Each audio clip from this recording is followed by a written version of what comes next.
I have a pen. Pen, pineapple, apple, pen. All right, that was from Japan. So now you know I'm from Japan. I'm not actually Japanese. But yeah, I'm really excited for this panel. We've been talking a lot backstage. Just wanted to poll the audience very, very quickly. There's a lot of people from out of town. So how many people are currently staying in an Airbnb? So that's your market penetration right there. How about... Wait, did they hear the question? Let's ask it again. OK, we're going to ask one more. Maybe you should ask it. That would be better. How many of you are staying in an Airbnb? A few more. But not all of them are travelers, so I don't think it's a fair question. OK, how many of you took an Uber here today? OK, how many of you took the Beeline or any of the other government data-powered apps today? The Grab shuttle? Anyone? Oh, we got a couple.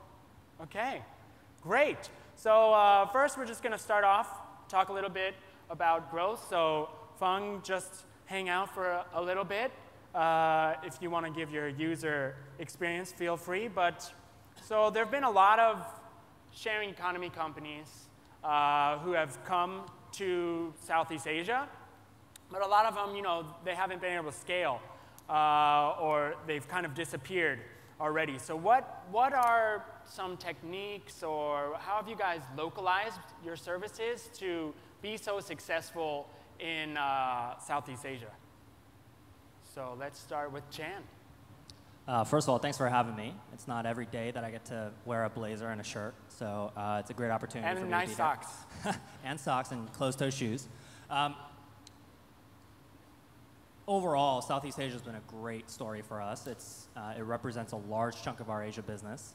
And I think part of the success that we've seen has come from the public as well as some of the regulators and governments embracing Uber, embracing ride sharing as a concept. If you think about what makes a ride sharing service successful, it's really just focusing on the core experience. And what I really mean by that is it starts with your pickup times. If you can shave off 3 minutes in a pickup time, that has all sorts of benefits downstream. So it can represent 5% in an hour, which is what 3 minutes is, and 5% of earnings increase for the driver. And that encourages more drivers to come out.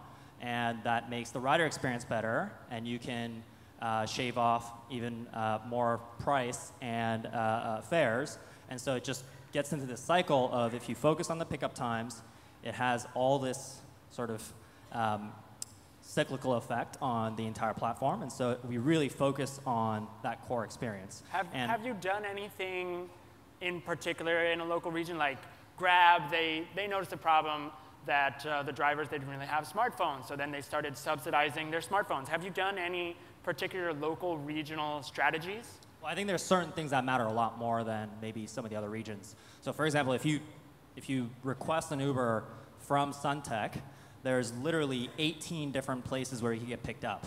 And so we make that experience really streamlined by giving you a choice. Do you want to get picked up at Tower 3? Do you want to get picked up at the convention center? And so this feature has done wonders for the pickup experience. In terms of localizing even further, of course, in terms of financial inclusion and being able to access the app, Cash has done a lot of good for our company and our business. So Cash has opened up a huge chunk of the addressable population. And in a place like Indonesia, it's 80–90% of our trips. And so there's a number of things like that. And of course, motorbike is a huge component of Southeast Asia too. So there's a bunch of different things. And what we're seeing is that we launched in Myanmar last week as our 7th country in Southeast Asia. And the government and the chief minister in Yangon actually came to our launch and supported our launch there. So we're starting to see a lot of embrace from the government. So very open as opposed to maybe some other countries you've been with lately. But for Robin, like in terms of the staying at somebody else's, like Travel Mob was bought by HomeAway. We had 9 Flats, which actually entered from Germany, actually entered Singapore before Airbnb Yet I looked for a place to stay just out of curiosity, and there were like less than 10 places listed in Singapore now. So how about for you guys? Has there been any particular keys to success? Yeah, it's really exciting. You just mentioned Singapore. So Singapore is one of our most well-traveled places ever. So if you think about just traveling outbound, we've had over 2-something million people use Airbnb. That's about, if you think about it, in a 5.5 million population, that's huge. These are the people who want to travel to live like a local, and they're using Airbnb because they want to be in certain neighborhoods. So our growth has been really unprecedented. So in Asia Pacific alone, we are the fastest growing region of the entire world. Asia is growing over 77% in just year on year. And if we look at all these countries here, the way we scale and grow is by really understanding our users. We want to be very relevant to our users, and we're constantly looking at ways to localize our product and providing a more positive experience for our users. Can you give an example of maybe how you've localized? So I guess on top of that, so we've recently launched something called Trips. And that's where we provide especially handcrafted experiences, either in 1 hour or 1 day sessions or multi-day immersions, where they're very handcrafted by local experts. And this is a very manual process that is, very high quality, specially curated for guests who want to travel to certain countries and really experience a local craft. So for example, if you go to Bangkok today, you can look for a Muay Thai experience where you learn from actual Muay Thai experts how to fight. And then you go to Lumpini, which is the #1 Muay Thai stadium in Bangkok, and you can actually watch an actual fight. So that's just the way that we're localizing. We're providing this access to a very specific sport that's Thai, special to the Thais. So that's one thing, is innovation will help us scale. And then above all, we really believe in partnering with local governments. So every government, every market is different. And we've come out with something called the Policy Toolkit, where we have best practices from over 200-something governments on how to partner. So these are just some examples of how we're building and scaling. Would love to talk about that best practices a little bit later. You were mentioning Trips. Do you have any numbers or anything you could share about how you're doing that, or how are you guys going to measure the success of Trips? What are your internal metrics? Yeah, so we launched Trips in November last year, but in Asia we recently just launched Trips about a month and a half ago. So it's very exciting. It's still a bit early to tell, but we do know that Japan is one of our most popular places, specifically Tokyo. So if you go to Tokyo today, you can actually book an immersion with a local samurai expert and actually learn how to, all the behind the scenes of samurai fighting. If you're interested in flower arrangement, you can learn about ikebana, which is the traditional way of arranging flowers. So we do know that our Tokyo trips are the most booked. But here in Singapore, you can also look up some experiences. So if you have some time today, or if you have some time this weekend, and you want to learn how to make, say, traditional dumplings, you can go to this one hawker center and learn from a Soon Kueh expert himself. I took it. I still can't cook, but I can make dumplings. Good. I don't know if they'll let me be the samurai guide, though, but I'll have to check it out when I get back. Speaking of new services, before we kind of talk about sharing economy and where the government can work together, how is Uber's motorbike services, how are they doing in Southeast Asia? Uber Moto and stuff, how are they doing? Yeah, so in Indonesia, we call it Uber Motor. In Vietnam, it's Uber Moto.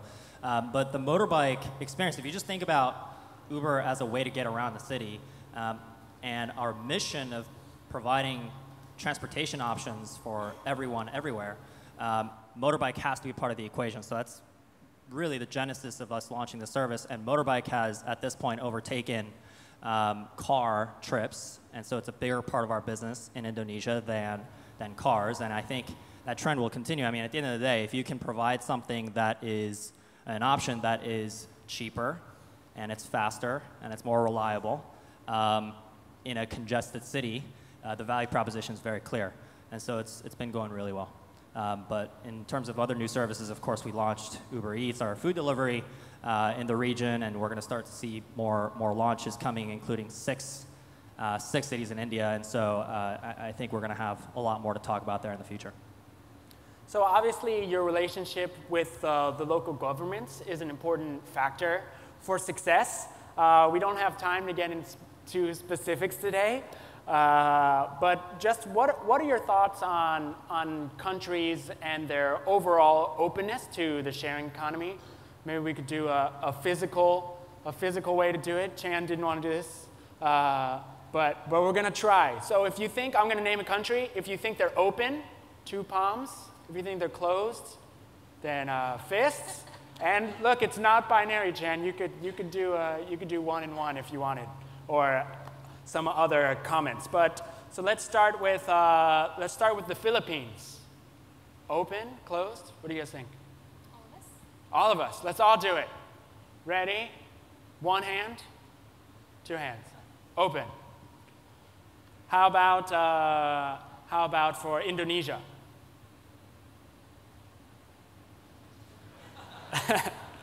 Well, look, I'm sorry to ruin your game. But as a region, I think Southeast Asia has been forward-looking and actually at the forefront of regulatory reform in regulating ride-sharing, at least from our perspective. And so, Philippines, for example, was the first country in the world outside of the US to regulate ride-sharing. So I think as a region, the vision has been great. As a region, we have been ahead of the curve compared to some of the other countries around the world when it comes to regulating ride-sharing. Unfortunately, with everything else, the devil's in the details. And when it comes to the details, that's where we need a little more dialogue around how we need to regulate ride-sharing. And private companies like ourselves have a role in that. Of course, it's not the end-all, be-all, but we have obviously our own set of opinions on how to make that happen. And so I think the devil's in the details as a general rule of thumb. It's been very much open, and it's been a positive dialogue to move away from is ride-sharing good or not to how do we make this thing happen. How about Taiwan? I would also add just one thing. We can go back. Just one thing to that. So I agree. So I think that, in APAC for Airbnb, hospitality is so important to us. We already know this. Like, Asian culture really is, it totally encompasses hospitality. We're the most generous. We have some of the hosts here who share their private homes, who just want to showcase their local environment, their local neighborhoods. So that's already there. Home sharing is already happening. The government is actually open to it. We do know that technology and innovation can lead regulatory changes, and a lot of times what happens is we just need to surface the conversations. So I would agree that most of these markets that I cover, they're open to it. It's just really a matter of partnering well and building the awareness around what home sharing really is.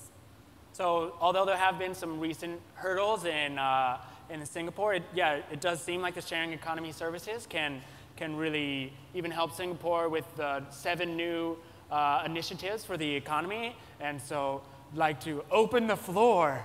And so where do sharing economy services fit in with Singapore's new ideas for the future of the economy? No, thanks, and thanks for having me. Singapore has a kind of big smart nation kind of initiative, and I think in general, from a public good point of view, we're really keen on encouraging the use of technology. I mean, the sharing economy is really about better utilization, better sharing. There are implications on reducing congestion, on kind of better services for people, as well as for communities to kind of form. So I think for governments all around the world, and Singapore all included, we want to encourage the use of technology. I think just more generally about regulations, I think regulations are written for a particular time and for a particular purpose, which is to protect the public good and public interest. And they'll have to evolve, and they will evolve maybe not as quickly as some of the private companies would like, but that's part of the conversation and that's part of the dialogue, which is what I liked about what the 2 people on the panel said. It's part of our ongoing dialogue. But I think at the strategic level, the national level, we're really keen to use technology. And I see the sharing economy as about markets. It's about digital marketplaces. We started off with bazaars, like physical markets. With the internet, you had eBay and Amazon. And with mobile, you have markets to match time-specific and location-specific goods and services, which is what Airbnb and Uber do. And I think the better markets we have, the more open they are, the more integrations we have with kind of open platforms, we can drive a lot more value and a lot more innovation. Do you see any maybe specific ways in which the sharing economy can help Singapore reach its economic goals? Oh, yeah, I think definitely. I think in terms of the sharing economy, like I said, it's all about kind of markets and better utilization of assets. I also think it's worthwhile thinking about the sharing economy more broadly. To me, like in transportation, the ultimate sharing economy is public transport. You're not just putting kind of one or two people in a vehicle with a driver, you're trying to get 10, 20 people. The challenge there is much greater. It's a much bigger coordination problem. But if we can use mobile, we can use technology to crowdsource and kickstart better commuting solutions, I think that's sharing economy on a kind of different scale. So the little pilot we ran on, which is called Beeline, and we've got a collaboration with Grab Shuttle now, is really with that in mind. It's about how do you think of other ways to share and to coordinate and using technology and data to do that. So, that has benefits from the economy, both in terms of productivity for workers. We've heard that a lot of companies have difficulties hiring workers in remote parts of Singapore. So whether it's kind of Uber or Beeline or other mobility possibilities, I think it helps employment. It helps just the frustration of the daily commute. So I think there are loads of possibilities. So how can the government stay arbitrary and connecting data and promoting businesses? So the Beeline, you guys have just launched also the Grab Shuttle, but the government also, this might not be, you're not involved in the deal obviously, but the investment into Grab as well. So by having the government also invest into the private companies, can you stay arbitrary in supporting other sharing services? So I think you need to distinguish the kind of public service and the government from kind of the sovereign wealth funds who kind of invest, and they're more like fund managers. And so their investments are made purely on kind of commercial basis. And where I work, I don't interact with those guys at all. And our interest is really in kind of the public good and delivering good public services. So I think you need to distinguish the two. We don't have any kind of direct stakes in private companies, and that's how we remain neutral. Do you guys want the open data or the same data set that Grab is using? I actually want to just tag on to what Feng said earlier around this notion of giving time back to people and increasing productivity. And I think for sure, public transit is a huge part of the future of mobility. I think what things like rideshare and Uber and these platforms have provided, though, is this concept of multimodal and being able to complement the public transit experience. The best public transit system in the world will not be able to reach every corner of the cities and every corner, every street where people live. And so this first and last mile is a place where ride-sharing services can play a huge role in complementing the existing infrastructure.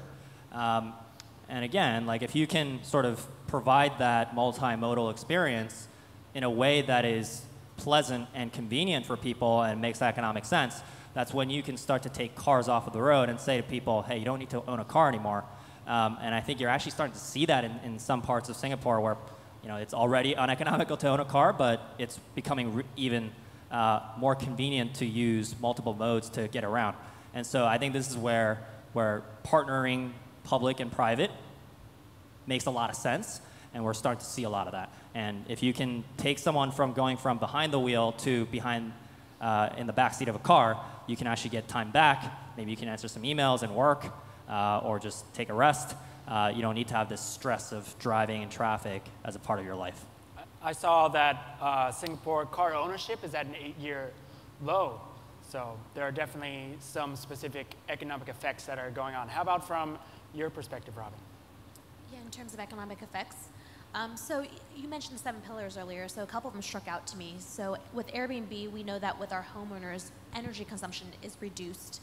It's very natural. I mean, if you stay in someone's home, you'll know that they'll be very smart about how they're conserving electricity, their water, their utilities overall. So there's about a 63% reduction in energy consumption for Airbnb homes. And then on top of that, with water, there's about a 39% reduction. So if you think about it, to date, we've saved over about 3,000 Olympic-sized pools of water. So to put that into context, it sounds like a lot. That's one that stuck out. Another thing that also stuck out to me from the 7 pillars you mentioned earlier is around diversification of tourism. And I know that's important to Singapore as a whole. So when people come in and stay on an Airbnb, 8 out of 10 of them want to live like a local. That means they want to live in a neighborhood that's non-traditional, where they can access the local patisserie or the local grocery market or meet with hosts and hear about their original stories. 3/4 of our listings here are outside of traditional accommodation districts. And we've discovered through data that people spend twice as much time and money when they do go to those neighborhoods. And all that just translates back to the host and also the different stores and accommodation providers that are around that area. So those are just some things that struck out to me in terms of... So the data, that was good leeway. Like what data can the government or sharing economy businesses collaborate on? What do you think you would like to give to them, or is there a particular data set that you guys would want? No, I think the principle of open data is something that's quite dear to my heart. So I have a team that runs our open data blog and the open data site called data.gov.sg.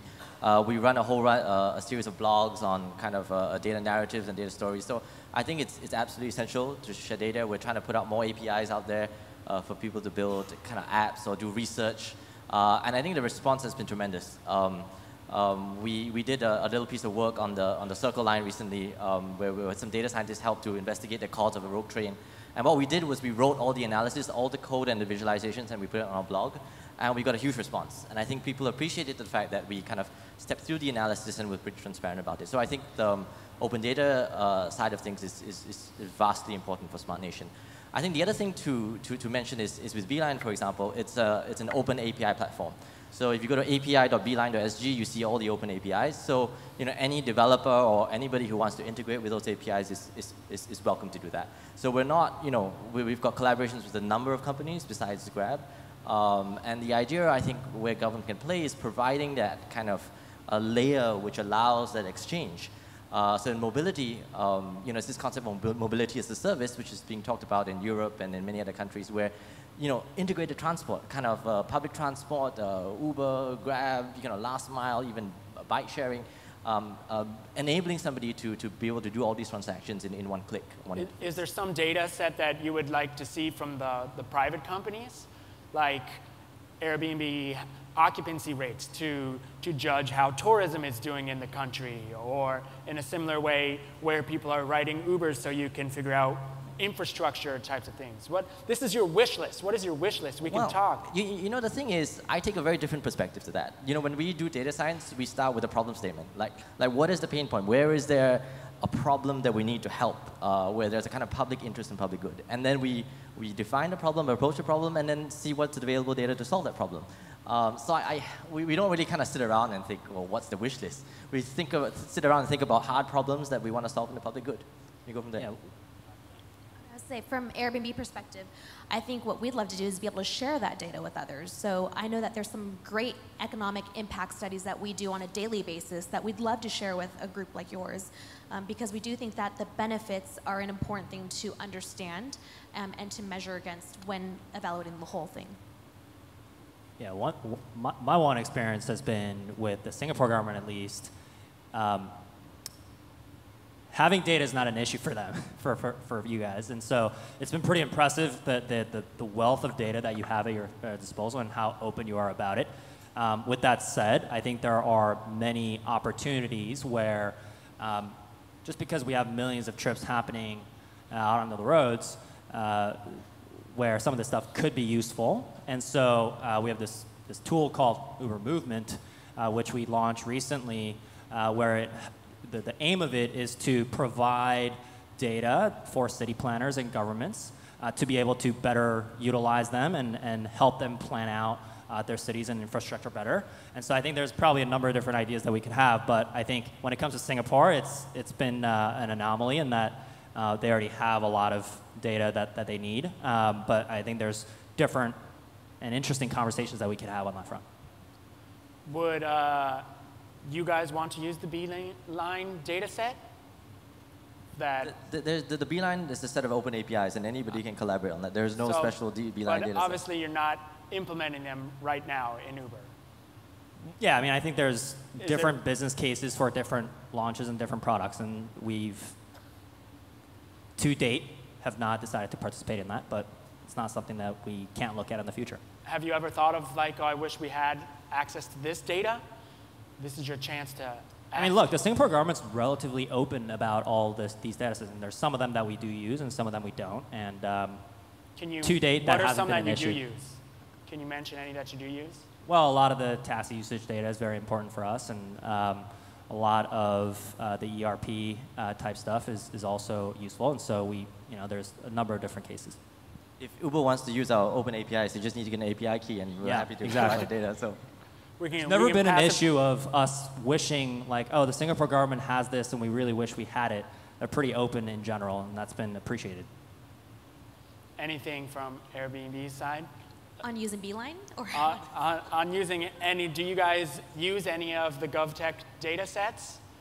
Yeah, so we actually rely very heavily on data. So data drives a lot of our key strategic decisions and the way we approach problem solving, as you mentioned. So we do have a data science team within our company as well, and we're constantly solving big problem statements. So we are open to exchanging data, but again, like I mentioned earlier, what's more important to us is being able to get in front of the people, the key stakeholders, and sharing what we do already know and what we've solved for. I am aware that it's not credit to GovTech, but we have pretty good, someone told me we have pretty good transactions data. So in terms of housing transactions data, across cities, you can get data on all the kind of housing transactions that have happened in the history of transactions. So I think some of the authorities on the kind of housing side are pretty open about putting out this data because it benefits the housing market. The more transparent housing market you have, the better outcomes you have. So in a way, it's good for us as well. It's all back to efficient markets, driving better value for citizens, and that's what we're interested in. So using all this data, where do you guys see the sharing economy going in Southeast Asia from here? Let's start with Robin. Sure. So we started out as a platform for discovering really unique homes to live like a local. We've since innovated and also brought on trips, as I mentioned earlier, and that's just the beginning. So we see sharing being taken to a whole nother level and additional things coming our way in the future.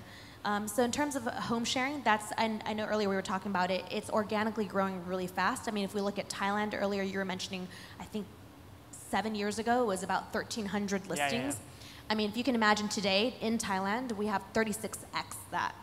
So it's grown really fast. Hospitality, as I mentioned earlier, is just a core strength to Asian culture.